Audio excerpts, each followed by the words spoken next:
మార్కాపురం జిల్లా కొమరోలు మండల పరిధిలో ఆదివారం రాత్రి జరిగిన రోడ్డు ప్రమాదం ఆలస్యంగా వెలుగులోకి వచ్చింది.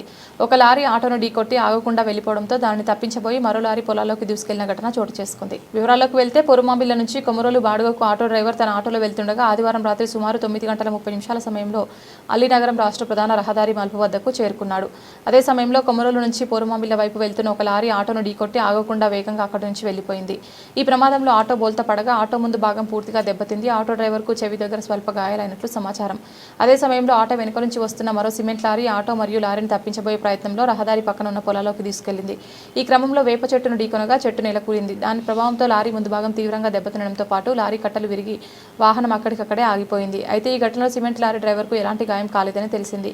ఒక లారీ చేసిన నిర్లక్ష్య ప్రమాదం కారణంగా మరో లారీ తీవ్ర అవస్థలు పడాల్సి వచ్చిందని స్థానికులు ఆవేదన వ్యక్తం చేస్తున్నారు.